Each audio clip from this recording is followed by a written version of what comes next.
When a battle-scarred blacksmith discovers a wounded Comanche girl bleeding in his workshop, he faces an impossible choice between his quiet safety and certain death. In 1867 Texas, where showing mercy to the enemy means becoming one yourself, what price will Samuel Hartwell pay for choosing compassion over fear? The smell of burning coal mixed with sweat filled the air as Samuel's hammer crashed down on glowing metal. Clang! Clang! Clang! Each hit sent orange sparks flying like tiny stars across his dark workshop. It was October 1867 in Esperanza, Texas, and the 42-year-old blacksmith worked alone, just like he had every day for the past 3 years. Samuel wiped his face with a dirty cloth. His hands were covered in old scars from years of working with fire and metal. The biggest scar ran across his left palm, a reminder of the day everything went wrong. The day his wife Maria died in the fire that also took their unborn baby. Outside his workshop, the small town of Esperanza was getting ready for evening. Children ran home for supper, while their mothers called from doorways. Men finished their work and headed to the saloon. But nobody stopped to talk to Samuel. Nobody ever did anymore. The horseshoe he was making started to take shape under his steady hits. This one was for Mr. Patterson's old mare. Simple work that paid just enough to keep him fed and his workshop running.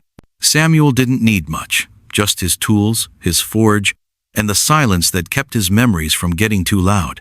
A church bell rang across town, calling people to evening prayer. Samuel paused his work and listened. Once, he used to go to those services with Maria. She loved singing the hymns in her sweet voice. Now the sound just reminded him of what he'd lost. God helps those who help themselves, he said to the empty workshop. It was something his father used to say back in Missouri, before Samuel came west looking for a new life. Back then, he thought hard work and an honest heart were enough to build something good. The fire in his forge burned bright and hot. Samuel had built it himself when he first came to Esperanza 15 years ago. Back then, people welcomed him. They needed a blacksmith, and he was young and eager to prove himself. He married Maria within 2 years, and for a while, life felt perfect. But that was before the accident, before people started whispering that maybe God was punishing him for some unknown sin, before mothers started pulling their children away when he walked by, before he became the town's reminder that bad things could happen to anyone. Samuel picked up his hammer again. The metal was cooling, turning from bright orange to dull red. He heated it back up in the forge, watching the flames dance around the iron. Fire could destroy, but it could also create. In his hands, ordinary metal became horseshoes, tools, wagon parts, things people needed even if they didn't want to talk to the man who made them. The workshop door stood open to let in the cooler evening air. Through it, Samuel could see the dusty main street of Esperanza. The Martinez family was closing their general store. Father Miguel was walking toward the church for evening prayers. Mrs. Patterson was hanging laundry that would be dry by morning. Normal life. The kind of life Samuel used to have before he became the man people felt sorry for, but didn't know how to help. He finished the horseshoe and set it aside to cool. Tomorrow he would deliver it and collect his payment. Mr. Patterson would thank him politely, but wouldn't invite him in for coffee like he used to. Mrs. Patterson would smile but look away quickly, uncomfortable with Samuel's grief that never seemed to get smaller. Samuel began cleaning his tools, the same routine he followed every night.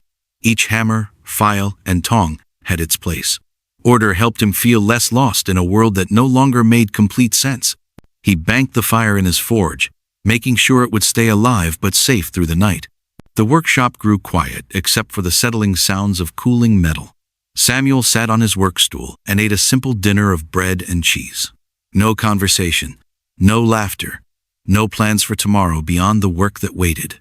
Just the steady tick of his pocket watch and the distant sounds of a town settling into evening. Through his small window, stars began appearing in the darkening sky. Maria used to say each star was someone watching over the people they loved. Samuel wanted to believe that, but most nights the stars just looked cold and far away. He was getting ready for bed when he heard it. A soft sound from outside, like something falling. Samuel froze, listening. There it was again. A quiet scraping noise from behind his workshop. Probably just a cat looking for scraps, or maybe the wind blowing something around. But something made him grab his lantern and step outside. The night air was cool against his skin, and crickets sang in the grass beyond town. Samuel raised his lantern and walked around to the back of his workshop, where he kept his wood pile and extra supplies. The lantern light danced across stacked lumber and old metal pieces. Everything looked normal until Samuel took another step forward. Then he saw something that made his heart jump into his throat. There, collapsed behind his woodpile like a broken doll, was a girl. Samuel's hands shook as he brought the lantern closer. She was young, maybe 16, with long black hair braided with small feathers and beads. Her clothes were made of soft deerskin, decorated with colorful patterns he'd never seen before. But what made his breath catch was the blood-dark stains across her dress and pooled beneath her body. She was Indian, Comanche, from the look of her clothes and the way her hair was braided, and she was hurt bad. Samuel's mind raced. Finding an injured Indian girl behind his workshop was about the most dangerous thing that could happen to a man in Texas in 1867. The army was always fighting with Comanche bands. Just last month, there had been stories about raids and burned homesteads. If anyone found her here, they'd think he was helping the enemy. But as he knelt beside her, all Samuel could see was a wounded child who might die without help. Her breathing was shallow, and her skin felt hot with fever. Whatever had happened to her, whoever had hurt her, right now she just needed someone to care whether she lived or died. The girl's eyes fluttered open, black as midnight and filled with pain and fear. She saw Samuel and tried to move away, but she was too weak. Her hand moved toward a small knife at her belt, but the effort was too much. "Easy," Samuel said softly, the way he talked to frightened horses. "I won't hurt you." She said something in a language he didn't understand, words that sounded like music even though they were filled with fear. Her eyes darted from his face to the darkness beyond his lantern light, looking for escape routes or other threats. Samuel could see the torn flesh on her shoulder where something sharp had cut deep. Her left side was bruised purple and black, and the way she held herself told him she might have broken ribs. She'd been running from something terrible, and she'd run until she couldn't run anymore. "What happened to you?" he whispered, knowing she probably couldn't understand him but needing to say something. The girl's eyes stayed locked on his face, studying him, like she was trying to figure out if he was friend or enemy. Samuel realized she was probably making the same choice he was, whether to trust a stranger who could save her or kill her. He looked back toward the town, where windows glowed with warm light and families were safe in their homes. Then he looked down at this broken child who had somehow ended up behind his workshop, as alone and hurt as anyone could be. Samuel made his choice. Morning came too soon, painting Samuel's workshop in shades of gold and worry. He'd spent the night moving like a ghost, carrying the unconscious girl inside and making a bed for her behind his largest workbench where she'd be hidden from curious eyes. Every sound from the street made his heart pound. Footsteps, voices, wagon wheels rolling past his door. The girl, she'd whispered Ayanna, when he gave her water around midnight, was still fever, hot and barely awake. Samuel had cleaned her wounds as gently as he could, using skills he'd learned doctoring horses and his own injuries over the years. The cut on her shoulder was deep but clean. The bruises on her ribs were worse than he'd first thought. "You picked a hell of a place to collapse," Samuel muttered as he heated water over his forge. The flames cast dancing shadows across the workshop walls, and he found himself jumping at every flicker of movement. Ayanna's eyes opened at the sound of his voice. For a second, panic flashed across her face as she remembered where she was. Then she saw Samuel kneeling beside her with a bowl of warm water and clean cloth, and something in her expression shifted. Not trust exactly, but maybe the beginning of it. "Water," Samuel said, holding up the bowl. "For cleaning." He pointed to her shoulder, then to the cloth. She nodded slightly and tried to sit up. Pain shot across her face, and she fell back with a soft gasp. Samuel reached out to help, then stopped when she flinched away from his touch. "I understand," he said quietly. "You don't know me. You don't know if I'm safe." Ayanna studied his face while he wrung out the cloth. Her dark eyes were sharp despite the fever, taking in every detail of his appearance, his movements, his tone of voice. Samuel realized she was reading him the same way he read metal, looking for flaws, weak spots, places where things might break under pressure. "Samuel," he said, pointing to himself. My name is Samuel. Samuel, she repeated carefully, her accent turning his name into something musical. He nodded and pointed to her. Ayana. A ghost of a smile crossed her lips. Yes, Ayana. It was a start. Samuel began cleaning her wounds while she watched him work. His hands were gentle but sure, the same hands that could shape iron into delicate flowers or powerful tools. Ayana's breathing was steady but shallow, and sweat beaded on her forehead despite the morning coolness. Where did you come from? Samuel asked as he worked, not expecting an answer but needing to fill the dangerous silence. How did you get hurt? Ayana closed her eyes for a long moment. When she opened them again, Samuel saw something that made his chest tighten, the same look he'd seen in his own mirror after Maria died, the look of someone who had lost everything that mattered. Soldiers, she said in careful English. Blue coats. They come to our camp like thunder in clear sky. Samuel's hand stilled. Soldiers attacked your people? My father. 2 hawks flying. He tried to make peace. Show white flag. Her voice got quieter, sadder. But soldiers, they shoot first. Ask questions to dead people. Samuel felt something cold settle in his stomach. He'd heard stories like this before, whispered in saloons and around campfires. Stories about cavalry units that didn't always follow orders about treating with Indians peacefully. Stories that made good men uncomfortable and bad men proud. Your family? He asked gently. Ayana's eyes filled with tears she wouldn't let fall. Gone. All gone. Mother, father, little brother. I hide in creek while camp burns. When soldiers leave, I run. Run for 3 days until I cannot run more. She had been running for 3 days with these injuries, Samuel realized. 3 days with a torn shoulder and broken ribs, with no food or clean water, hiding from people who would kill her on sight. The fact that she was alive at all was a miracle. You're safe now, he said, surprising himself with how much he meant it. Nobody will hurt you here. Ayana looked at him with those sharp, dark eyes. You are one man. If your people find me, what can one man do?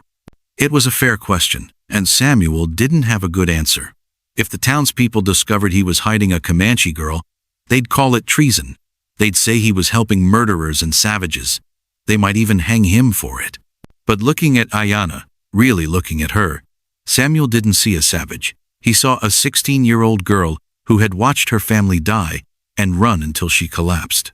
He saw someone who was alone and hurt and scared, just like he had been after Maria's death.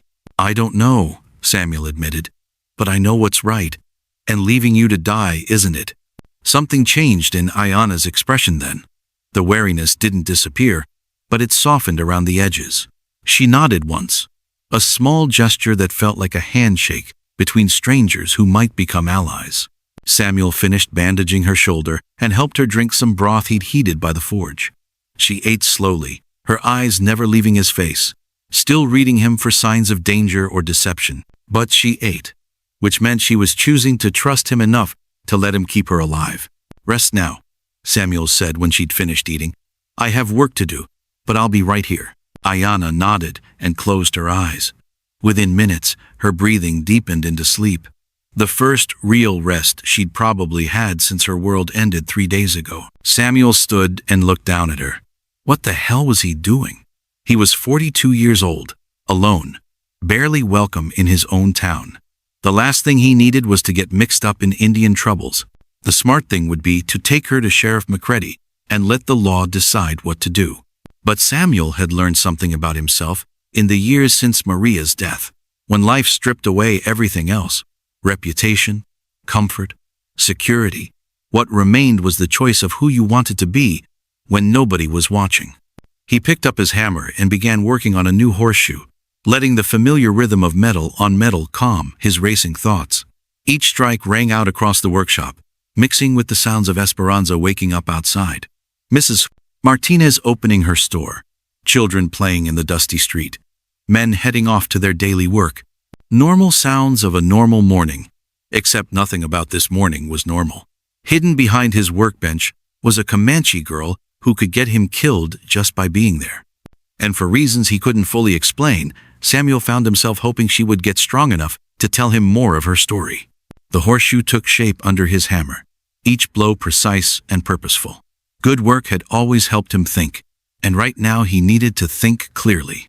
Ayanna couldn't stay hidden forever. Eventually, someone would notice something different about his routine, or she'd need medical help he couldn't provide, or word would come that soldiers were searching for survivors from the attack on her village. But for now, this morning she was safe. And Samuel discovered that having someone to protect, even someone who could destroy his quiet life, felt better than the empty safety he'd been living with for 3 years. Behind him, Ayanna stirred in her sleep and murmured something in Comanche. Samuel didn't understand the words, but the tone was frightened, desperate, nightmare sounds from someone who had seen too much horror for such a young life. "You're safe," he said quietly, not sure if she could hear him. "I won't let anyone hurt you." The words surprised him with their certainty.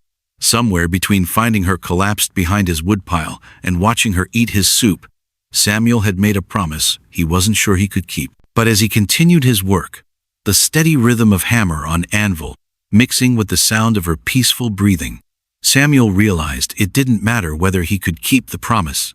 What mattered was that he'd found something worth promising to protect. "Get away from me!" Ayanna's scream tore through the workshop as she thrashed against invisible enemies, her fever dream battle playing out in Samuel's carefully organized space. Tools scattered as her arms swung wildly, knocking over his neatly arranged hammers and sending metal pieces clanging across the stone floor. Samuel jerked awake from his chair where he'd been dozing. 3 days had passed since he'd found her, and this was the worst episode yet. Her fever had spiked during the night, and now she was fighting ghosts, reliving the attack on her village while her body burned with infection. "Ayanna, you're safe," Samuel said firmly, staying just out of reach of her flailing hands. "You're in my workshop. The soldiers are gone." Her eyes snapped open, wild and unfocused. For a terrifying moment, she looked right through him like he wasn't there. Then recognition flickered back, and she collapsed against the makeshift bed he'd created behind his largest workbench. "The fire," she whispered, tears streaming down her flushed cheeks. "I can still smell the smoke from our lodges burning." Samuel's heart clenched. He'd smelled that same phantom smoke for months after Maria died, the ghost of flames that had taken everything he loved. "I know," he said quietly, "but you're not there anymore. You're here, and you're alive." She looked at him with eyes that seemed far older than 16. "Why do you help me? Your people and my people, we are enemies." It was a question Samuel had been asking himself for 3 days. Why was he risking everything for someone he barely knew? "Maybe," he said slowly, "because I know what it's like to be the only one left." Something shifted in Ayanna's expression. The fever made her skin glow with an unhealthy heat, but her gaze sharpened with curiosity. "You lost people too?"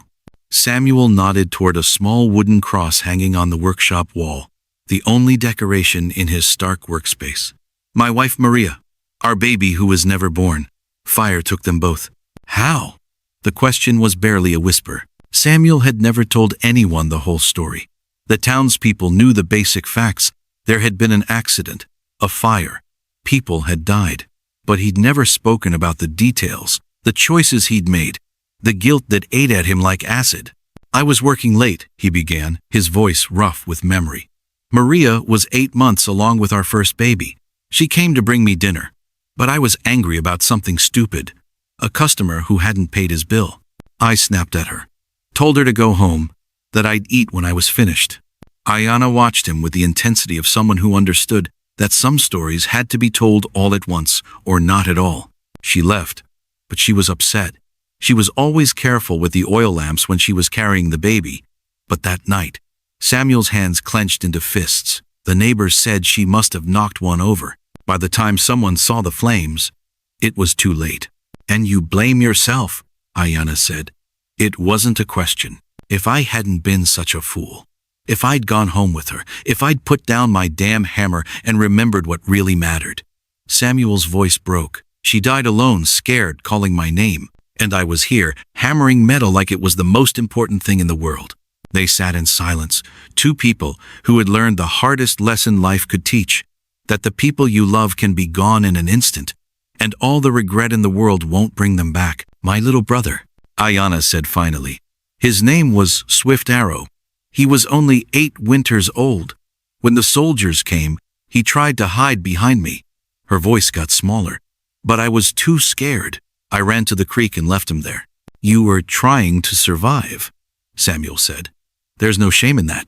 Then why does it feel like shame? She asked, echoing the question that haunted Samuel's own sleepless nights. Before he could answer, the sound of horses outside froze both of them. Multiple riders, moving slowly down the main street. Samuel crept to his small window and peered through the gap in the curtains. Sheriff McReady sat tall in his saddle, his star badge glinting in the morning sun. Behind him rode 3 men Samuel didn't recognize, soldiers in blue uniforms, their rifles ready across their laps. They were stopping at each building, talking to people, asking questions. Hide, Samuel whispered urgently to Ayanna. Now. She moved with surprising speed despite her injuries, slipping into the narrow space behind his forge where the heat would make searching uncomfortable. Samuel grabbed a horseshoe he'd been working on and began hammering it, trying to look like a man absorbed in ordinary work. The horses stopped outside his workshop. Morning, Sam, McReady called through the open door. Mind if we come in for a minute? Samuel set down his hammer and wiped his hands on his leather apron. Course not, Sheriff. What can I do for you? McReady dismounted and walked into the workshop, followed by a young cavalry officer with lieutenant's bars on his shoulders. The other 2 soldiers stayed outside, but Samuel could feel their eyes scanning his property. This is Lieutenant Morrison, McReady said. He's got some questions about Indian trouble in the area. Morrison stepped forward, his blue eyes cold and hard. He was maybe 25, with the kind of confidence that came from never having his certainty challenged. Mr. Carden, Ent RTESR. Hartwell, we're tracking a Comanche girl who escaped from a hostile village we pacified 4 days ago. She's wounded and dangerous. Samuel kept his expression neutral. Haven't seen any Indians around here, Lieutenant. This is a peaceful town. Peaceful now, Morrison said, his voice sharp with authority. But that could change if hostiles are hiding nearby. This girl we're hunting. She's the daughter of 2 hawks flying, a known war chief. She's been trained to kill since she could walk. Behind the forge, Samuel heard the tiniest intake of breath.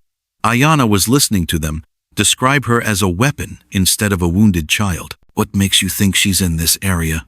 Samuel asked, genuinely curious about how they tracked her. Morrison smiled, but there was no warmth in it. Blood trail led east from the village. She's badly wounded. Probably won't last much longer without help. We're checking every building, every hiding place. When we find her, we'll finish what we started. The casual way he talked about killing a 16-year-old girl made Samuel's stomach turn. Well, you're welcome to look around here if you think it'll help. McReady glanced around the workshop, taking in the organized tools, the neat workspace, the complete absence of anything that suggested Samuel was harboring fugitives. Appreciate the cooperation, Sam. We know you're not the type to get mixed up in trouble. But Morrison wasn't satisfied with a quick look. He walked deeper into the workshop, his boots loud on the stone floor. He examined Samuel's sleeping area, his food supplies, the dark corners where someone might hide. Samuel's heart hammered against his ribs as the young officer moved closer to the forge. Hot in here, Morrison commented, wiping sweat from his forehead as he approached the area where Ayanna was hidden. Forge burns day and night, Samuel said, trying to sound casual. Metal work doesn't wait for comfortable weather. Morrison nodded and turned away, apparently satisfied. But as he headed toward the door, he stopped and looked back at Samuel with calculating eyes. You know, Mr. Hartwell, there's a $50 reward for information leading to the capture of hostile Indians. That's a lot of money for a working man. $50 was more than Samuel made in 2 months. It was enough to repair his roof, buy better tools, maybe even expand his workshop. All he had to do was point toward the forge and watch them drag away a wounded girl. I'll keep that in mind, Lieutenant, Samuel said evenly. Morrison studied his face for another long moment, then nodded to McReady. Let's check the next building. As the soldiers mounted their horses and rode away, Samuel stood in his doorway and watched them go. His hands were shaking, and sweat had soaked through his shirt despite the morning coolness. They're gone, he called softly to Ayanna. She emerged from her hiding place, her face pale and drawn. You could have told them, she said. $50 is much money. Samuel looked at her, really looked at her. Not the dangerous savage Morrison had described, but a frightened girl who had lost everything and was depending on his kindness to survive. "Some things aren't for sale," he said simply. Ayanna stared at him for a long moment, and Samuel saw something change in her expression. The wariness was still there, but underneath it was something new, the beginning of trust. "They will come back," she said quietly. "Probably," Samuel agreed. "Morrison doesn't strike me as the type to give up easily." "Then I should go. Find somewhere else to hide." Samuel shook his head. "You're not strong enough yet. And besides, where would you go? Every white settlement between here and the Colorado River is looking for you." "Then what do we do?" she asked. And Samuel noticed she'd said we instead of I. He looked around his workshop, his sanctuary for the past 3 years, the place where he'd hidden from the world and nursed his grief. Now it felt different, smaller somehow, like it was meant for more than just one broken man and his memories. "We get you healthy," Samuel said firmly. "And then we figure out how to get you somewhere safe. And if they catch us before then?" Samuel picked up his hammer, feeling its familiar weight in his scarred hands. "Then they'll have to go through me first." It was a promise that surprised them both with its fierceness. But as Samuel went back to his work and Ayanna settled into her hiding place, both of them understood that something had shifted. They weren't just strangers helping each other anymore. They were allies in a war neither of them had chosen. But both were determined to survive. The town meeting was supposed to be about fixing the church roof, but Samuel could tell from the angry voices drifting through Martinez's store windows that repairs were the last thing on anyone's mind. He'd come to buy supplies, flour, salt, extra bandages that wouldn't raise questions, but now he found himself trapped in the middle of Esperanza's growing fear. "I'm telling you, that savage girl is still out there somewhere." Robert Carson's voice boomed above the others. The banker stood on a wooden crate, his soft face red with righteous anger. "Lieutenant Morrison says she's trained to kill. What happens when she recovers enough to start slitting throats in the night?" Samuel kept his head down, pretending to study Mrs. Martinez's selection of fabric while his heart pounded. 5 days had passed since the soldier's visit, and Ayanna was getting stronger. She could walk short distances now, help with simple tasks around the workshop, but she was still weeks away from being healthy enough to travel. "Now, Roberto," Father Miguel's calm voice cut through the crowd, "we shouldn't let fear make us forget our Christian charity. If there is indeed a wounded person nearby, perhaps our duty is to help, not hunt." "Christian charity?" Carson spun toward the priest, his eyes blazing. "Tell that to the Morrison family." "Oh wait, you can't, because they're all dead, butchered by savages just like this girl." Samuel's blood ran cold. Morrison, as in Lieutenant Morrison? The soldier who'd searched his workshop was related to the family that had been killed? "The lieutenant's own family?" whispered Mrs. Patterson, her hand flying to her throat. "Sweet Mary and Joseph. His older brother, his brother's wife, and their 2 little ones," Carson confirmed grimly. "Burned out of their homestead 3 days before the army hit that Comanche camp. You think it's a coincidence that this girl shows up right after his family gets murdered?" The crowd murmured angrily, and Samuel felt the mood in the room shift from worried to dangerous. These weren't soldiers following orders anymore. These were neighbors and friends who now saw Ayanna as a direct threat to their families. "That's enough speculation," Sheriff McReady's voice rang out from the back of the store. "We don't know that this girl, if she's even still alive, had anything to do with any raids." "Don't we?" Carson shot back. "She's the daughter of 2 hawks flying, one of the most violent war chiefs on the plains. You think he raised her to knit doilies and bake bread?" Samuel forced himself to keep breathing normally, to show no reaction to hearing Ayanna's father discussed like a monster. But inside, his mind was racing. If Lieutenant Morrison blamed Ayanna's people for his family's death, he wouldn't be content with just capturing her. He'd want revenge. "What I think," McReady said firmly, "is that we need to be careful about jumping to conclusions. The Army's handling this situation. Our job is to stay alert and report anything suspicious." "And what exactly counts as suspicious, Sheriff?" The voice belonged to Jake Thornton, a young rancher whose property bordered Comanche territory. "Should we wait until we find scalped bodies in our beds?" "No one's talking about scalping," McReady replied, but his voice lacked its usual authority. Samuel could see the sheriff was fighting a losing battle against the town's rising panic. My cousin up in Fort Worth says they found a white woman chained up in a Comanche camp last month. Another voice called out. Kept her as a slave for 2 years. Did things to her that, well, things no Christian woman should endure. The crowd's anger was building like pressure in a steam boiler, and Samuel knew he needed to get out before it exploded. He gathered his supplies and moved toward the door, keeping his movements casual and unhurried. Samuel, Carson's voice stopped him cold. You've been awfully quiet. What do you think about all this Indian trouble? Every eye in the store turned toward him. Samuel felt sweat break out across his forehead, but he kept his voice steady. I think, he said slowly, that scared people sometimes see enemies where there aren't any. Is that so? Carson's eyes narrowed. And what makes you such an expert on fear, Samuel? The question hung in the air like smoke from a gun barrel. Samuel could feel the weight of everyone's attention, the way they were studying his face for signs of guilt or deception. These people had known him for 15 years, but grief had made him a stranger. Now they were wondering if that stranger could be trusted. I'm not an expert on anything, Samuel replied carefully. I just know that fear makes people do things they regret later. Fear keeps people alive, Jake Thornton said harshly. My wife won't even hang laundry outside anymore. She's so scared. Our children can't play in the yard without someone watching them with a rifle. That's not living, that's surviving. Samuel nodded sympathetically, even as his mind cataloged the increased tension in town. More armed men on the streets. Windows shuttered earlier each evening. Conversations that stopped when strangers approached.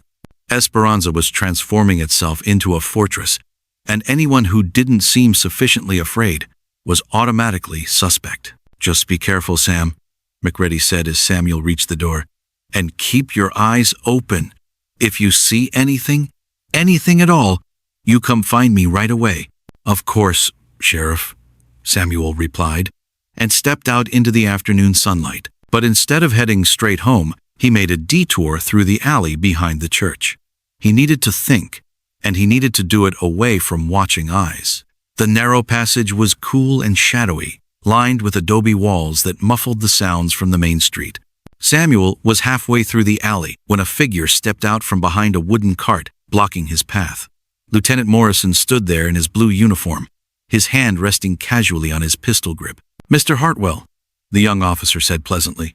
Fancy meeting you here. Samuel's mouth went dry, but he forced himself to nod politely. Lieutenant, I didn't know you were still in town.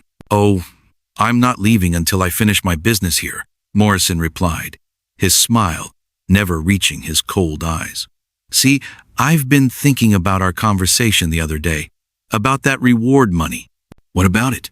Morrison stepped closer, and Samuel caught the smell of whiskey on his breath. $50 is a lot of money for a blacksmith, but you know what's worth more than $50? Samuel waited, not trusting his voice. Justice, Morrison continued, his voice dropping to a whisper. See that savage girl we're hunting? Her people killed my brother's family, burned them alive in their own home while they screamed for mercy. Samuel felt sick, but he kept his expression neutral. I'm sorry for your loss, Lieutenant. Are you? Morrison's eyes glittered with something dangerous. Because I get the feeling you might know more about local Indian activity than you're admitting. I don't know what you mean. Morrison circled him slowly, like a predator sizing up prey. You live alone, work alone, keep to yourself. That makes you either very innocent or very guilty. And in my experience, innocent men don't usually avoid eye contact when I'm talking to them. Samuel forced himself to meet the lieutenant's gaze. I avoid eye contact because I don't like being accused of things I haven't done. Fair enough, Morrison said, but his smile turned predatory. Tell you what, I'm going to be watching you, Mr. Hartwell. Watching your shop, your routine, your visitors, and if I find out you're hiding something from me. He didn't finish the threat, but he didn't need to. Samuel could see the barely controlled rage burning behind the young officer's professional facade. This wasn't about duty or following orders anymore. This was personal. I understand, Samuel said quietly. Good. Morrison stepped aside, clearing the path. Oh, and Samuel, next time we search your workshop, we might be a little more thorough, just to make sure we didn't miss anything the first time. As Samuel walked away, he could feel Morrison's eyes boring into his back. The lieutenant suspected something. Maybe not the full truth, but enough to keep watching, keep pressure on, keep looking for cracks in Samuel's story. By the time Samuel reached his workshop, his hands were shaking and his shirt was soaked with sweat. He found Ayanna sitting behind his workbench, carefully mending a torn leather harness with delicate stitches. "You look like you have seen a ghost," she observed, without looking up from her work. Samuel set down his supplies and slumped into his chair. "Worse. I think I just got a preview of our future." She set aside the harness and looked at him with concern. "What happened?" Samuel told her about the town meeting, about the growing fear and anger, about his encounter with Lieutenant Morrison. As he spoke, he watched Ayanna's expression change, from concern to resignation to something harder. "So now you know," she said when he finished. "My people attacked his family. In his eyes, I am guilty of their blood." "Are you?" Samuel asked quietly. "Were you there when it happened?" Ayanna met his gaze steadily. "No. I was in our village, helping my mother prepare winter food. But that will not matter to him. In his heart, all Comanche are the same, all guilty, all deserving of death." Samuel rubbed his face with his scarred hands. "Maybe it's time to think about getting you out of here, tonight, while it's dark." "Where would I go? I have no people left, no place to run to, and I am still too weak to travel far." "There are Quaker missions up north," Samuel said. "People who might help, who don't see all Indians as enemies." Ayanna shook her head. "You would be risking your life to help me escape. Why? What am I to you that is worth such danger?" It was the same question she'd asked before, but now Samuel had an answer. "You're someone who needs help," he said simply. "And I'm someone who failed to help when it mattered most. Maybe this is my chance to get it right." They sat in silence as the afternoon light faded outside the workshop windows. Somewhere in town, Lieutenant Morrison was planning his next move. Somewhere else, angry townspeople were convincing themselves that violence was the only solution to their fear. But here, in this small space filled with tools and fire and the steady rhythm of honest work, a broken-hearted blacksmith and a wounded Comanche girl were discovering that sometimes salvation comes disguised as the very thing the world tells you to fear most. "Samuel," Ayanna said finally, "if they come for me, I do not want you to die trying to protect me." Samuel looked at her. This brave young woman who had lost everything but still worried about his safety, and felt something shift in his chest. For 3 years, he'd been living like a man waiting to die. Now, for the first time since Maria's death, he had something worth living for. "Let me worry about that," he said firmly. "Your job is to get strong enough to survive whatever comes next." Outside, the wind picked up, rattling the workshop door and carrying the scent of coming rain. Storm clouds were gathering on the horizon, both in the sky and in the hearts of frightened people who had forgotten that courage and kindness were choices available to everyone, even in the darkest of times. The crash of breaking glass shattered the pre-dawn silence, followed by angry shouts and the thunder of horses surrounding Samuel's workshop. Through his small window, he could see torches blazing in the darkness, at least 20 men on horseback, their faces twisted with rage and fear in the dancing firelight. "Samuel Hartwell!" Robert Carson's voice boomed across the yard. "We know you're hiding that murdering savage. Send her out now, or we're coming in." Samuel's heart slammed against his ribs as he grabbed his heaviest hammer. Beside him, Ayanna was already moving, her knife in her hand despite the pain from her healing wounds. A week had passed since his encounter with Lieutenant Morrison, and Samuel had hoped they'd have more time. He'd been wrong. "The root cellar," he whispered urgently. "There's a tunnel that leads to the creek behind Miller's property. Can you make it that far?" Ayanna shook her head, her dark eyes fierce with determination.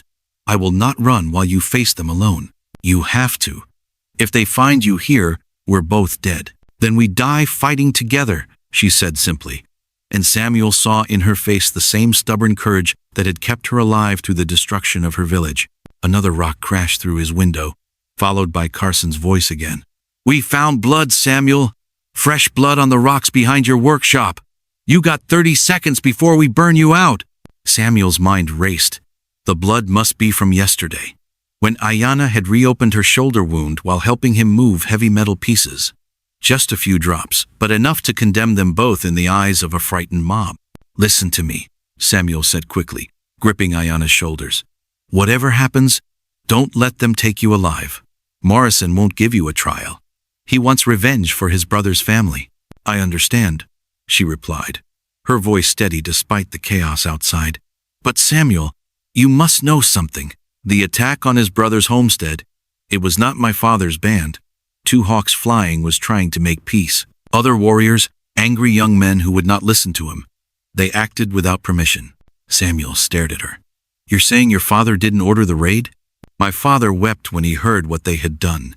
He knew it would bring soldiers down on all our people." Tears ran down her cheeks. "The men who killed Morrison's family are already dead, killed in the attack on our village. But he will never believe that." Before Samuel could respond, the workshop door exploded inward. Jake Thornton stood in the doorway with a shotgun, his young face hard with borrowed authority. Behind him crowded more men, farmers, shopkeepers, even old Pete Martinez, who had always been kind to Samuel. "Step away from her, Sam," Thornton ordered, his voice shaking with nervous energy. "Nobody wants to hurt you, but that savage has to answer for what her people did." Samuel moved in front of Ayanna, his hammer raised. "She's just a girl, Jake. A wounded child who lost her family." "A child?" Carson pushed past Thornton, his banker's clothes replaced by rough riding gear. "That child's people burned the Morrison homestead, killed a baby while it slept in its mother's arms. You want to protect that kind of monster?" "I want to protect someone who can't protect herself," Samuel shot back. "Remember what that used to mean in this town?" Father Miguel appeared in the doorway, his face pale but determined. "Please, all of you, put down your weapons. This is not justice. This is vengeance. And vengeance belongs to God, not to us." "God helps those who help themselves, Padre," Carson snarled. "And right now, we're helping ourselves stay alive." But Samuel noticed something that gave him hope. Not everyone in the mob looked comfortable with what they were doing. Mrs. Patterson stood near the back, her face troubled. Several of the younger men kept glancing at Father Miguel, uncertainty in their eyes. The town wasn't united in its bloodlust. It was divided, scared, and looking for someone to tell them what was right. "You all know me," Samuel said, addressing the crowd instead of just its leaders. "I've lived in this town for 15 years. I've shod your horses, fixed your tools, asked nothing from any of you. When my wife died, did I blame God? Did I blame the town? Did I take my grief out on innocent people? This is different," Thornton insisted, but his voice lacked conviction. "Is it?" Samuel stepped forward, forcing Thornton to either shoot or back down. "This girl lost her entire family, parents, siblings, everyone she ever loved, dead in one terrible day. Sound familiar to anyone?" The crowd stirred uneasily. Samuel saw recognition in several faces, people remembering his own loss, his own grief, his years of quiet dignity in the face of tragedy. "She's not innocent," Carson interrupted desperately. "She's Comanche. They're all killers, born and bred." "And what does that make us?" Samuel asked quietly. "If we kill a wounded child because of what other people did, what does that make us?" It was Ayanna who broke the tense silence. She stepped out from behind Samuel, her chin raised with quiet dignity, and addressed the mob in her careful English. "My name is Ayanna, daughter of two hawks flying," she said, her voice carrying clearly in the workshop's confines. "I am 16 winters old. I have never killed any person. I have never harmed any child." The crowd fell silent, staring at this young woman who faced them without fear, despite being outnumbered 20-1. "You say my people killed innocents?" she continued. "This is true. Young men of my tribe, angry and foolish, attacked a white family. But they did not do this with my father's blessing. Two hawks flying spoke always of peace, of finding ways for our peoples to share the land." "Lies!" Carson spat, but his voice lacked its earlier certainty. "When the soldiers came to our village," Ayanna went on, ignoring the interruption, "they did not ask which of us had made war. They burned our lodges, killed our children, shot my father while he held a white flag of truce. Tell me, who is the savage in this story?" Samuel watched the faces in the crowd, saw doubt creeping into eyes that had been filled with righteous anger just minutes before. Ayanna's quiet dignity, her obvious youth and vulnerability, was having an effect that his words alone couldn't achieve. But Carson wasn't finished. "Pretty words," he sneered. But words don't bring back the dead. Lieutenant Morrison wants justice for his family, and by God, he's going to get it. Where is Morrison? Father Miguel asked suddenly. If this is army business, why isn't he here? Carson's face flushed. He's letting the citizens handle this, maintaining proper distance between military and civilian justice. Samuel understood immediately. Morrison couldn't officially sanction a lynching, but he could encourage one. Let the townspeople do his dirty work, then claim he'd tried to prevent it. The perfect revenge. And no court-martial for murdering an unarmed prisoner. This isn't justice, Samuel said firmly. This is cowardice. Morrison's using you to commit murder he's too scared to do himself. You calling us cowards? Thornton's grip tightened on his shotgun. I'm calling you better than this, Samuel replied. All of you. Mrs. Patterson, you taught Sunday school for 30 years. Pete, you've got grandchildren the same age as this girl. Father Miguel, you've preached forgiveness every week for as long as I've known you. Are you really going to stand by and watch an innocent person die? The moment stretched taut as a bowstring. Samuel could see the battle being fought in the hearts and minds of people he'd known for years.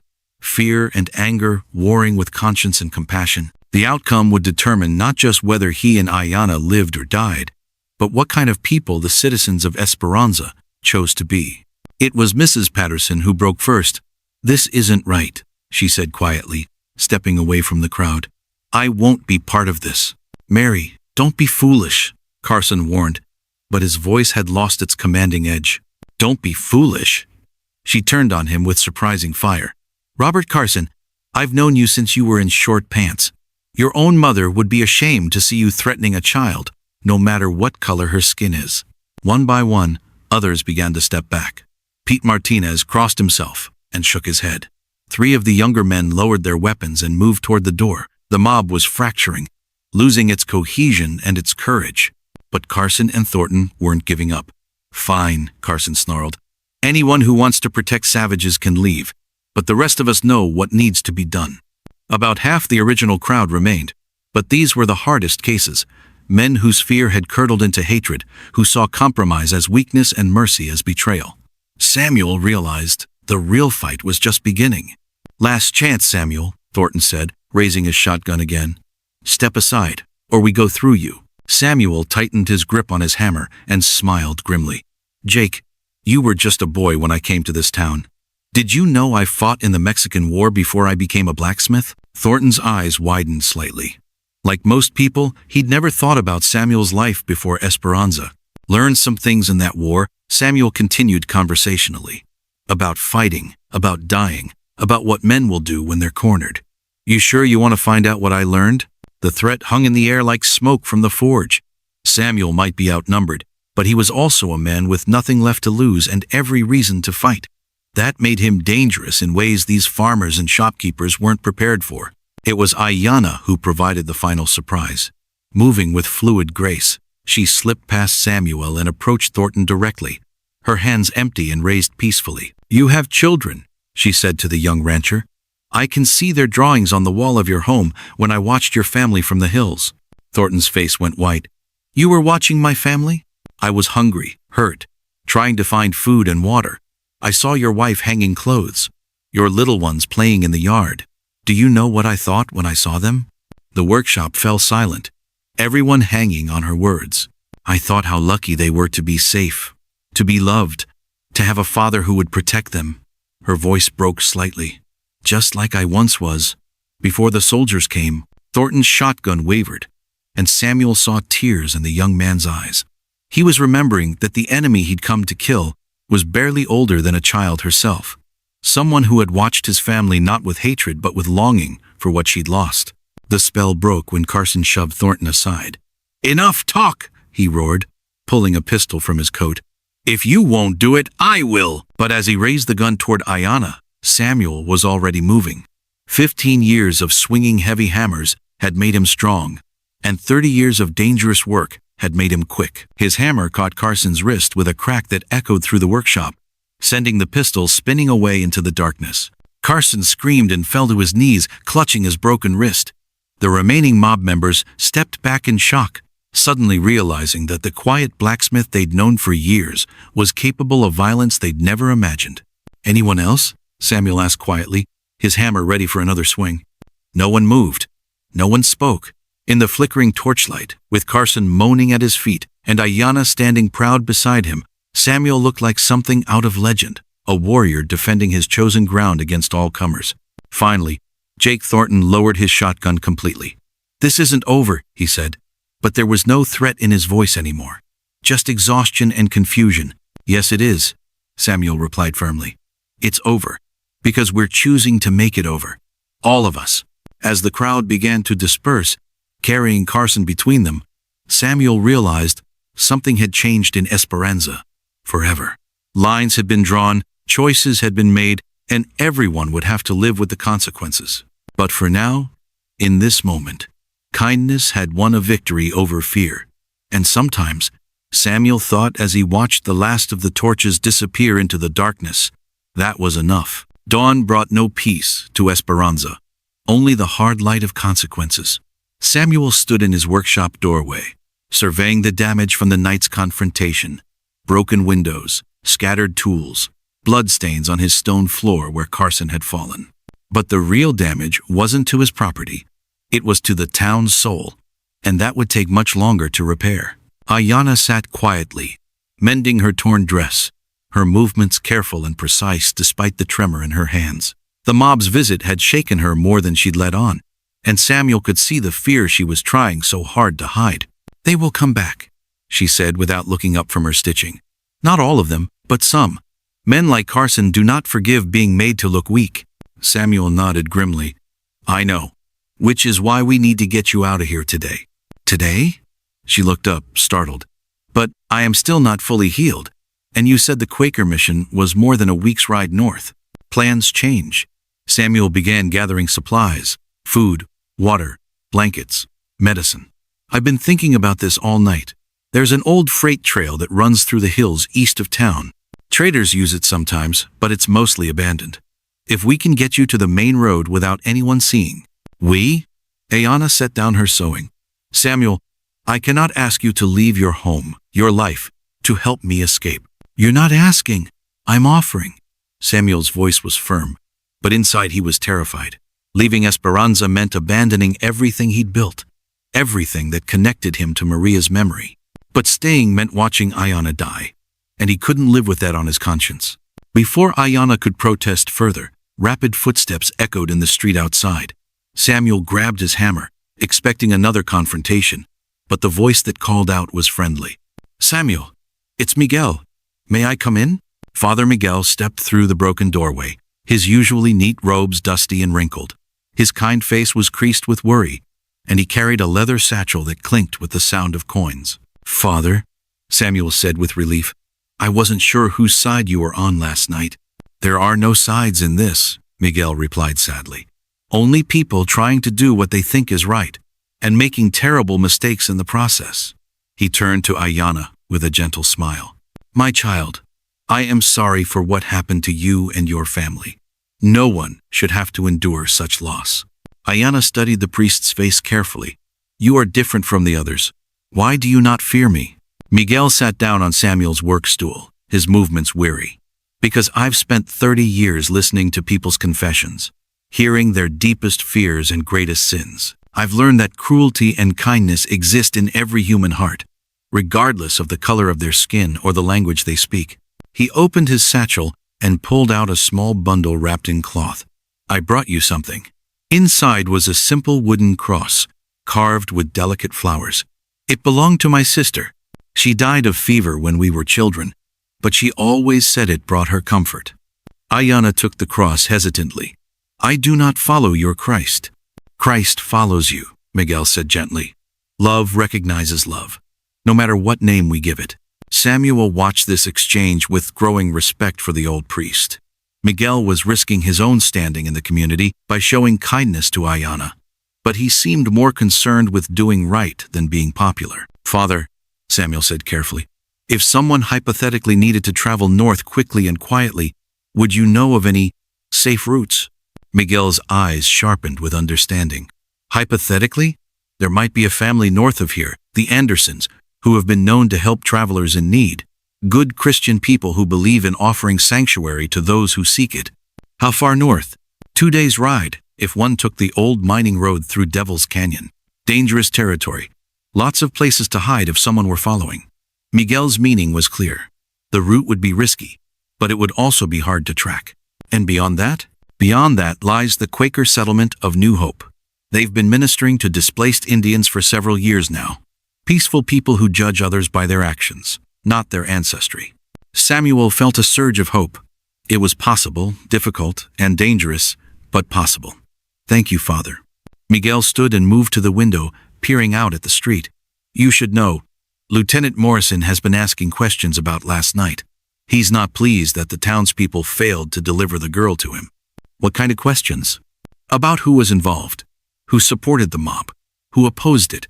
He's making lists, Samuel, dividing the town into those who are with him and those who are against him. Samuel's blood chilled. And which list am I on? You already know the answer to that. Miguel turned back to them, his face grave. Carson's been telling everyone who listened that you broke his wrist defending a savage killer. By noon, half the territory will know you're harboring an Indian girl. Then we leave now, Samuel said decisively, before he can organize another mob or bring in more soldiers. Wait. Miguel reached into his satchel again and pulled out a small bag of coins. The church collection from last Sunday. It's not much, but it might help you get established somewhere new. Samuel stared at the bag. Father, I can't take the church's money. You're not taking it. I'm giving it. There's a difference. Miguel pressed the bag into Samuel's reluctant hands. Besides, what good is a church's gold if it doesn't help the needy? Ayanna had been listening to this exchange with growing distress. You cannot do this, she said suddenly, standing up despite her injuries. Samuel, you cannot abandon your life for me. And Father, you cannot steal from your church. I'm not stealing, Miguel said mildly. I'm making a donation to travelers in need. As for Samuel abandoning his life, the priest looked around the damaged workshop. Sometimes we have to leave one life behind to find another. But this is your home, Ayanna insisted to Samuel. Your memories of your wife are here. If you leave, you lose her forever. Samuel was quiet for a long moment, thinking about Maria, about their dreams for this place, about the life they'd planned to build together. Then he looked at Ayanna, young, brave, trusting him with her life despite having every reason to trust no one. Maria's not in this building, he said finally. She's in here. He touched his chest, over his heart. And she'd want me to do the right thing, even if it's hard. The right thing, Ayanna repeated softly. And what if the right thing gets you killed? Then I die doing something that matters, instead of just existing. Samuel's voice grew stronger. For 3 years, I've been living like a dead man, just going through the motions. Maybe it's time to start living again. Miguel nodded approvingly. Death is not the opposite of life, my children. Despair is. And I see no despair in either of you, only courage. Outside, the sound of horses echoed in the street. Not a mob this time, but organized. The steady rhythm of military mounts. Samuel peered through his broken window and saw Lieutenant Morrison leading a squad of 6 soldiers toward his workshop. They're coming, he whispered urgently. Official visit this time. The tunnel to the creek, Miguel said quickly. I'll delay them, give you time to escape. But Ayanna shook her head. No more running, no more hiding. She straightened her shoulders and walked toward the door. If I am to die, I will die with honor. Like hell you will, Samuel growled, grabbing her arm. We had a plan, we stick to it. Your plan requires you to sacrifice everything for someone you barely know. I cannot allow that. You can't stop me? Yes, I can. Ayanna pulled out her knife, not to threaten, but to place it on Samuel's workbench. I surrender myself to the soldiers. You remain here, safe. Everyone wins except me, and I am already dead inside. Samuel stared at her, seeing not just her words but the pain behind them. She'd lost everything. Family, home, future. And now she was trying to lose the one person who'd shown her kindness, rather than let him suffer for helping her. Listen to me, Samuel said fiercely. Maria died because I was too stubborn to put down my work and walk her home. I've lived with that regret for 3 years. Don't you dare ask me to live with another one. The horses stopped outside. Morrison's voice rang out, cold and official. Samuel Hartwell, by order of the United States Army, You will surrender the hostile Indian known to be in your possession. Miguel moved toward the door. Let me try to reason with him. No, Samuel said firmly. He's not here to reason. He's here for revenge. He looked at Ayana, saw the resignation in her eyes, the weary acceptance of someone who'd already given up hope. But he's not getting it. Not today. Samuel walked to his forge and began pumping the bellows, heating the coals to white-hot intensity. The sudden roar of flame filled the workshop, and both Ayana and Miguel stared at him in confusion. What are you doing? Ayana asked. Samuel picked up his heaviest hammer and smiled grimly. What I should have done 3 years ago. Standing my ground. The workshop door burst open as Morrison strode in, flanked by 2 soldiers with rifles ready. The lieutenant's face was flushed with excitement and barely controlled anger. Well, well, Morrison said, his eyes sweeping the damaged interior. Looks like you had some excitement last night, Mr. Hartwell. Nothing I couldn't handle, Samuel replied evenly, his hammer resting casually on his shoulder. Morrison's gaze fixed on Ayana, and his expression turned savage. There she is, the murdering savage who's been hiding in our midst. He gestured to his soldiers. Arrest her. On what charges? Father Miguel stepped forward, his voice calm but firm. Being Indian isn't a crime, Lieutenant. Aiding and abetting hostile forces is, Morrison shot back. This girl is a known associate of Two Hawks Flying, a declared enemy of the United States. This girl, Samuel said quietly, is 16 years old, orphaned, and wounded. If that's what the United States Army considers a threat, then maybe the Army's the problem. Morrison's hand dropped to his pistol. Careful, Blacksmith. You're already in enough trouble for harboring enemies of the state. Enemies of the state? Samuel laughed harshly. She can barely walk. She's been helping me organize my tools and mending harnesses. Real dangerous activities. Don't mock me. Morrison's composure finally cracked. That savage's people killed my brother, burned his house with his family inside. She's going to pay for what they did. She wasn't there, Samuel said firmly. She was in her village when your brother died, a village your army destroyed, killing her entire family. Lies. They're all connected, all guilty. Samuel stepped forward, his hammer rising slightly. Then by that logic, Lieutenant, you're guilty of every atrocity committed by every soldier who ever wore that uniform. Should we hold you responsible for every innocent killed by your army? The accusation hit home. Morrison's face went pale, then flushed red with rage. You don't know what you're talking about. Don't I? How many villages have you burned, Lieutenant? How many families have you destroyed in the name of justice? Enough! Morrison drew his pistol, pointing it directly at Samuel's chest. Step aside, or I'll shoot you where you stand. Samuel didn't move. Then shoot me. But understand this. The moment you pull that trigger, you become the very thing you claim to be fighting against. A killer of innocence. The workshop fell silent except for the roar of the forge and the harsh breathing of angry men.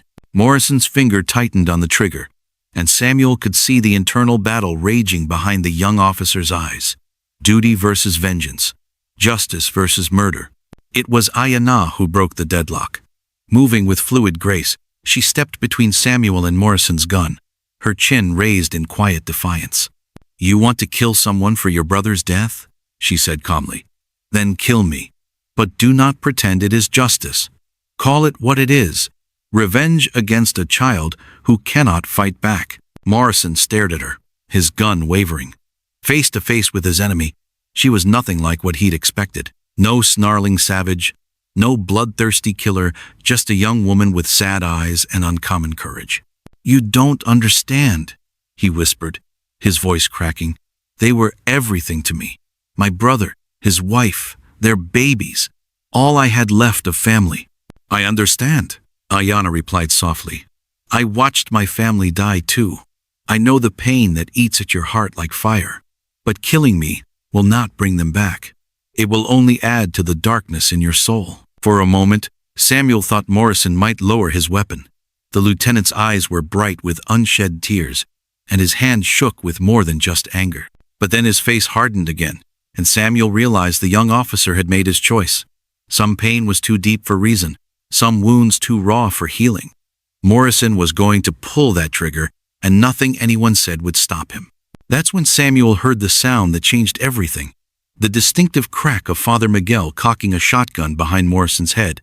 "Lieutenant," the priest said calmly, "I suggest you holster that weapon before this situation becomes truly unfortunate. Drop your weapon, Padre, or I'll have you arrested for threatening a federal officer." Morrison's voice stayed steady, despite the shotgun pressed against the back of his skull, but sweat beaded on his forehead as he calculated his odds of survival. Father Miguel's weathered hands held the gun with surprising steadiness. "I've been hunting since I was 12 years old, Lieutenant. At this range, there won't be enough left of your head to identify the body." The two soldiers flanking Morrison shifted nervously, their rifles trained on the priest, but unable to get a clear shot without risking their commanding officer. Samuel recognized the tactical nightmare they faced. Too many weapons, too little space, too much anger crackling through the air like lightning before a storm. "This is madness," Morrison whispered, his pistol still aimed at Ayana's chest. "You're all protecting a savage who helped murder innocent families." "The only savage I see," Miguel replied calmly, "is the man threatening to shoot an unarmed girl in cold blood." Samuel watched this deadly standoff unfold, his mind racing through possibilities. 3 seconds was all it would take for everyone in this room to die.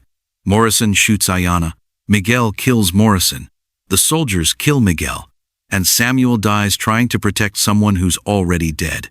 Unless he could find a way to break the cycle of violence that was pulling them all toward destruction. "Wait," Samuel said, his voice cutting through the tension. "Lieutenant, what if I could prove she wasn't involved in your brother's death? Would that change anything?" Morrison's eyes flicked toward him without moving his head. "Nothing you say will bring back my family."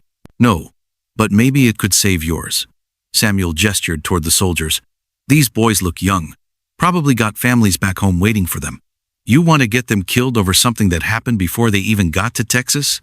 One of the young soldiers, he couldn't be more than 19, licked his lips nervously. Samuel could see doubt creeping into his eyes, the realization that following orders might cost him his life for something he barely understood. "Corporal Jensen," Morrison barked without turning around, "maintain your position." But Jensen's rifle barrel had already started to lower. "Sir, maybe we should hear what the blacksmith has to say. Nobody has to die here today." "Everyone's going to die if we don't find a way out of this," Samuel said urgently. "Father Miguel, that gun's getting heavy. Your hands are starting to shake." It was true. Miguel's weathered fingers were beginning to tremble from the weight of holding the shotgun steady. In another minute, he'd either have to lower it or risk an accidental discharge that would kill them all. "What proof?" Morrison asked suddenly. "What could you possibly show me that would change anything?" Samuel's mind raced. He had no proof, no evidence that would exonerate Ayana in Morrison's eyes. But he had something else, the truth and the slim hope that even a man consumed by grief might listen to reason. "Tell him," Samuel said to Ayana. "Tell him about your father's peace efforts. Tell him about the young warriors who acted without permission." Ayana looked between the guns pointed at her and spoke with quiet dignity. 2 moons before the attack on your brother's home, my father sent word to Fort Collins. He wanted to meet, to discuss boundaries, to find ways for our peoples to share the land without bloodshed." "Lies," Morrison spat, but his voice lacked conviction. "The meeting was set for 3 days after the harvest moon. But the young men of our tribe, led by Swift Bear and Broken Arrow, they said my father was weak. They said treaties were just words that white men used to steal our land piece by piece." Samuel watched Morrison's face, saw the first flicker of uncertainty cross his features. The girl's words had the ring of truth, spoken with the careful precision of someone recounting painful memories. "They rode out without my father's knowledge," Ayana continued. "When they returned with stories of burning a white family's home, my father wept. He knew it meant war would come to our village." "You expect me to believe that?" Morrison's gun hand was trembling now, not with fear but with the weight of suppressed emotion. "Believe what you wish," Ayana replied simply. "But know this. When your soldiers came, they killed Swift Bear and Broken Arrow, along with everyone else. The men who murdered your family are already dead." The words hit Morrison like physical blows. Samuel could see the young officer's certainty crumbling, replaced by the terrible possibility that his quest for revenge had been built on a foundation of incomplete truth. "Even if that's true," Morrison said desperately, "she's still one of them. Still part of the tribe that harbored killers. Like, you're part of the army that burned her village? Samuel asked quietly. Like these soldiers are part of the force that killed her entire family? Where does it end, Lieutenant? When do we stop making children pay for the crimes of their elders? Behind Morrison, Father Miguel's arms were shaking with exhaustion. The shotgun wavered, and Samuel realized they had seconds before the priest's strength gave out entirely. Miguel, Samuel said carefully, lower the gun. Nobody's going to shoot anybody. How can you be sure? The priest asked, his voice strained. Because, Samuel said, meeting Morrison's eyes directly, the lieutenant's not a murderer. He's a soldier who lost his family and wanted someone to blame. But he's also a man who took an oath to protect the innocent, and deep down, he knows that's what she is. Morrison's pistol shook in his grip. Samuel could see the war raging behind his eyes, duty versus vengeance, training versus grief, the man he was raised to be versus the monster his pain was trying to make him become. Sir, Corporal Jensen said quietly, maybe we should take the girl into custody and let the courts decide, official-like. It was the compromise they all needed, a way for Morrison to save face while avoiding the bloodbath that seemed inevitable just moments before. Samuel held his breath, watching the young officer struggle with his decision. Finally, Morrison's gun hand dropped to his side. Stand down, Corporal. All of you. Stand down. Father Miguel immediately lowered his shotgun, his arms trembling with exhaustion. The workshop fell silent except for the sound of people breathing hard and the steady roar of Samuel's forge. But this isn't over, Morrison said, his voice hoarse with suppressed emotion. She's still coming with us. There will be a proper investigation, a proper trial. Samuel felt his heart sink. A military trial for an Indian accused of aiding hostiles would be no trial at all, just a formality before the execution. What kind of trial? Miguel asked, echoing Samuel's concerns. A fair one, Morrison replied, but his eyes avoided theirs. Due process under military law. Military law that says Indians have no rights? Samuel stepped forward, his hammer still in his hand. Military law that lets soldiers burn villages full of women and children? Careful, Blacksmith, Morrison warned. You're walking a dangerous line. I've been walking dangerous lines my whole life, Samuel shot back. The question is, what kind of man are you going to choose to be? The kind who protects the innocent, or the kind who destroys them? Morrison holstered his pistol with sharp, angry movements. I'm the kind who follows orders and serves his country. The girl comes with us, and that's final. Then you'll have to go through me first, Samuel said simply. The words hung in the air like a challenge. Morrison stared at Samuel, seeing not the quiet blacksmith everyone thought they knew, but someone harder, more dangerous, someone who had made peace with the possibility of dying for what he believed in. You'd risk your life for a savage you barely know? Morrison asked incredulously. I'd risk my life for anyone who can't protect themselves, Samuel replied. Savage, civilized, or anything in between. That's what separates men from animals. The choice to protect the weak instead of destroying them. Corporal Jensen shifted uncomfortably. Sir, maybe there's another way. What if we give them time to get their affairs in order? A day or two to prepare for the journey? Morrison's eyes narrowed. What journey? To Fort Collins for the trial, sir. Seems only proper to give them time to gather belongings, say goodbyes. Samuel caught the young soldier's meaningful look. Jensen was offering them a chance to escape, a head start that might mean the difference between life and death for Ayanna. Absolutely not, Morrison snapped. She comes with us now, or we take her by force. Then take her by force, Samuel said, raising his hammer. But understand that I've got nothing left to lose, and that makes me more dangerous than you might expect. Morrison studied Samuel's face, weighing his options. Behind him, his soldiers looked increasingly uncomfortable with the situation. None of them had signed up to fight American citizens over the fate of one wounded Indian girl. Sir, Jensen said carefully, regulations state that prisoners should be given time to put their affairs in order before transport to face charges. It's in the manual. Morrison wheeled on his subordinate. Don't quote regulations to me, Corporal. With respect, sir, I'm just trying to do things by the book. Wouldn't want any complications at the court-martial. Samuel realized what Jensen was doing, giving his commanding officer a face-saving way to grant the delay without appearing weak. The young soldier understood better than Morrison did that this situation had spiraled beyond anyone's control. Morrison stood silent for a long moment, his internal struggle playing out across his features. Finally, he nodded curtly. 24 hours, he said. One day to get her affairs in order. Then she comes with us, willingly or not. And if she tries to run? Samuel asked. Morrison's smile was cold as winter wind. Then I'll hunt her down and drag her back in chains. And you'll hang for aiding a fugitive. As the soldiers filed out of the workshop, Morrison paused in the doorway.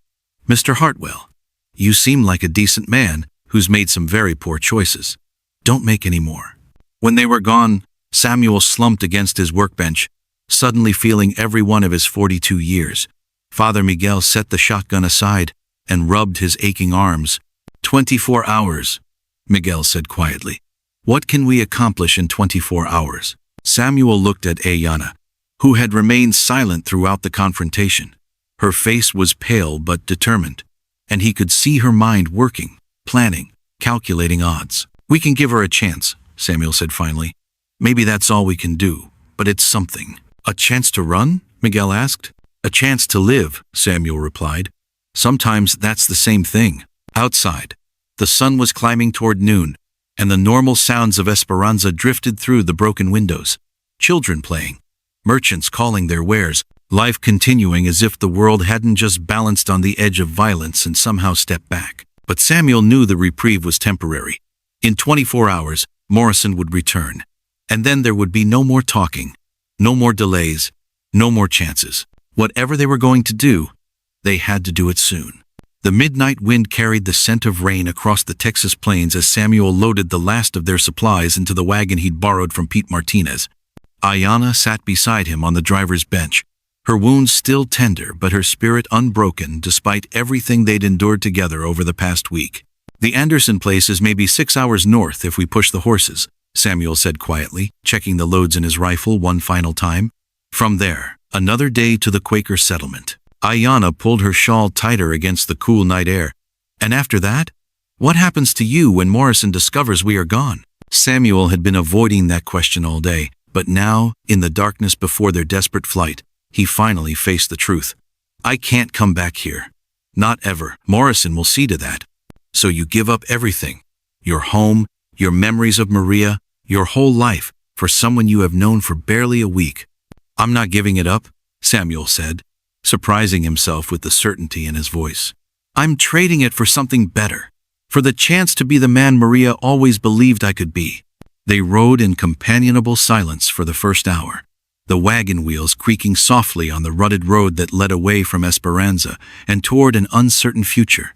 Samuel found himself thinking about the past week, how a wounded stranger had somehow managed to heal wounds in his heart that 3 years of grief hadn't touched. Samuel, Ayana said suddenly, her voice tight with concern. Do you hear that? Samuel listened carefully, filtering out the normal sounds of wind and insects and creaking leather. There, the distant sound of hoofbeats, multiple horses moving fast through the night. Morrison, Samuel breathed, his heart sinking. Somehow, the lieutenant had discovered their escape far sooner than expected. How many? Ayana asked, her hand moving instinctively to the knife at her belt. Samuel counted the rhythm of the approaching horses. 4, maybe 5, too many to fight. They were still 3 hours from the Anderson place, traveling across open prairie with nowhere to hide. The moon was full, making them visible from a considerable distance. Samuel cursed himself for not leaving earlier, for thinking Morrison would keep his word about the 24-hour delay. There, Ayana pointed toward a dark line of trees about a quarter mile to the east. Creek bed. We might be able to hide the wagon. Samuel hauled on the reins, turning their borrowed horses toward the shelter of the cottonwoods. Behind them, the sound of pursuit grew louder, and he could make out individual voices now. Morrison's angry commands, the responses of his soldiers. They reached the creek just as the first riders crested the hill behind them.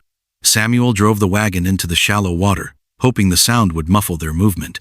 But he knew it was too late. Morrison had seen them turn toward the trees. Get out, Samuel ordered, grabbing his rifle and the bag of supplies Father Miguel had given them. Follow the creek bed south. Stay low. Stay quiet. What about you? Ayanna demanded. But she was already moving, gathering their most essential supplies. I'll try to lead them away. Give you time to reach the Anderson place on foot. No. Her voice was firm with determination. We stay together, or we die together. I will not run while you sacrifice yourself for me again. Samuel wanted to argue, but there was no time. The horsemen were splashing across the creek, their voices echoing off the water. In the moonlight, he could see Morrison's distinctive silhouette, the lieutenant's rage evident even at a distance. This way, Ayanna whispered, leading him deeper into the cottonwood grove. Her knowledge of moving unseen served them well. She picked their path carefully, avoiding dry branches and loose stones that might betray their presence. They crept through the trees until they reached a small clearing where the creek formed a natural pool. Ayanna gestured for silence, then pointed toward a fallen log that would provide cover while giving them a view of their pursuers. Morrison and 4 soldiers had dismounted near their abandoned wagon. The lieutenant's voice carried clearly across the water as he examined the supplies they'd left behind. Fresh trail leads south along the creek, one of the soldiers reported. Can't be more than 10 minutes ahead of us. Good, Morrison replied grimly. This time there's no Father Miguel to interfere. No townspeople to witness what happens. Just us and the fugitives. Samuel felt cold dread settle in his stomach. Morrison wasn't planning to take them back for trial. He was planning to kill them both and claim they'd resisted arrest. Spread out, Morrison continued. Jensen, you take the far bank. Rodriguez and Thompson, work your way upstream. Martinez, you're with me. We'll follow the main trail. The soldiers began moving through the trees, their search pattern professional and thorough.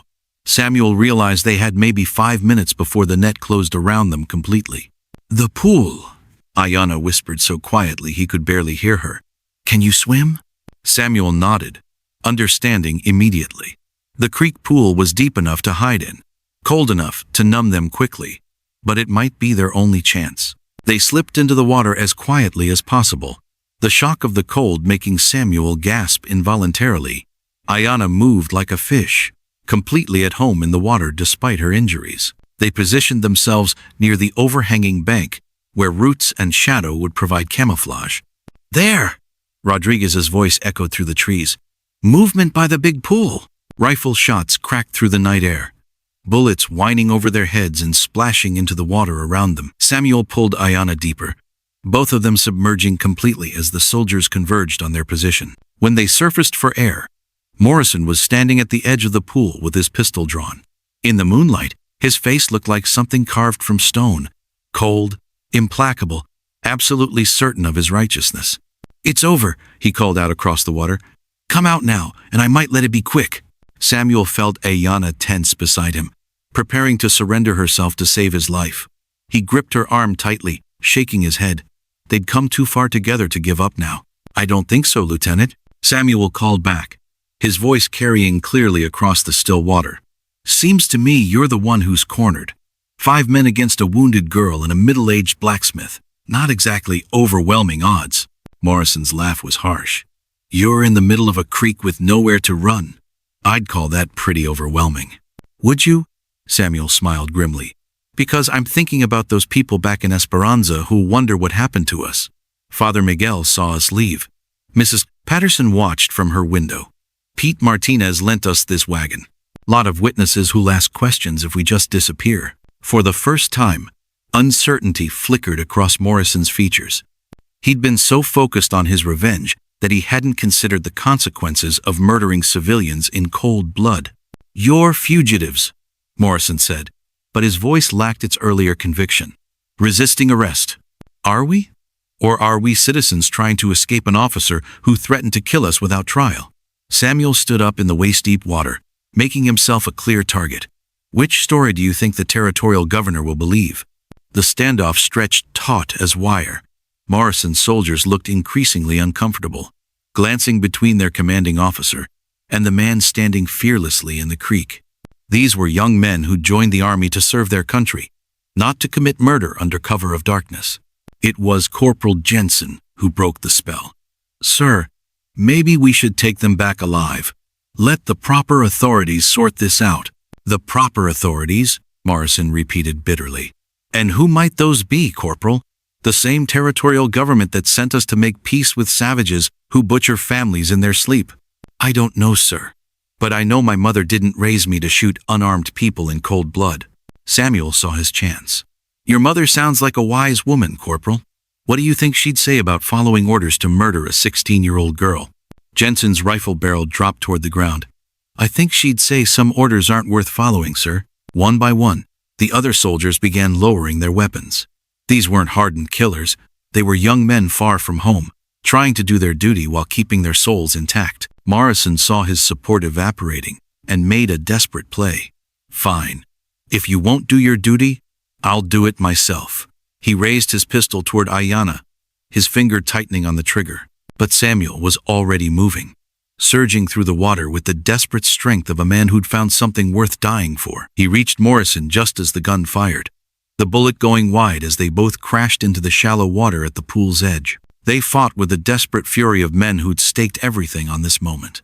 Morrison was younger and trained in combat, but Samuel had the strength of 15 years swinging heavy hammers and the desperate courage of someone with nothing left to lose. The fight ended when Morrison's head struck a submerged rock with a sickening crack. He went limp in Samuel's arms, blood spreading darkly through the moonlit water. Sir? Jensen called out, his voice tight with worry. Samuel checked for a pulse and found none. Lieutenant Morrison was dead. His quest for revenge ended in the cold waters of a Texas creek. He's gone, Samuel said quietly, surprised by the sadness in his own voice. Morrison had been consumed by grief and anger, but he'd also been someone's son, someone's brother, someone who'd once believed in justice and honor. The soldiers stared at their dead commander, uncertain what to do next. They were far from their post, involved in what amounted to a vigilante action, with no clear authority to guide them. What happens now? Jensen asked finally. Samuel looked at the young faces surrounding him, saw confusion and fear, but also relief that the bloodshed was over. Now you go back to Fort Collins and report that Lieutenant Morrison died in the line of duty while pursuing fugitives. You don't mention the girl, you don't mention me. As far as anyone knows, he was tracking Comanche raiders who got away. And if they ask questions? They won't, Samuel said with certainty. The Army doesn't like scandals any more than anyone else. They'll give Morrison a hero's funeral and forget this whole incident ever happened. Jensen nodded slowly, understanding the wisdom of silence. What about you two? Samuel helped Ayanna out of the water, both of them shivering in the cool night air. We were never here. You never saw us. This conversation never happened. As the soldiers gathered Morrison's body and prepared to leave, Jensen approached Samuel one final time. For what it's worth, he said quietly, I think you did the right thing. Both of you. Thank you, Corporal. That means more than you know. After the soldiers rode away, Samuel and Ayanna stood alone by the creek, surrounded by the vast silence of the Texas night. They had survived, but the cost had been higher than either had imagined. I am sorry, Ayanna said softly. Sorry that helping me led to a man's death. Samuel put his arm around her shoulders, feeling the weight of shared experience, shared loss, shared survival. Morrison chose his path, just like we chose ours. The only difference is, we chose compassion over revenge. They walked back to their wagon in comfortable silence, both understanding that something fundamental had changed between them. They were no longer stranger and refugee, no longer rescuer and rescued. They were family now, bound together by trials that had tested their courage and found it sufficient. 3 days later, they reached the Quaker settlement of New Hope, where kind people welcomed a wounded Comanche girl and the blacksmith who'd risked everything to save her. Samuel found work at the settlement's forge, and Ayanna began learning to read and write with greater skill. But more importantly, they'd both learned that redemption comes not from forgetting the past, but from choosing to create a better future. Samuel had found peace with Maria's memory by honoring the values she'd taught him. Ayanna had found a way to survive the destruction of her old life by helping to build something new. And in the small moments, sharing meals, working side by side, watching sunsets over the peaceful prairie, they discovered that family isn't always about blood. Sometimes it's about the choice to stand by someone when the whole world tells you to walk away. Sometimes it's about the courage to forge something beautiful from the broken pieces of what came before.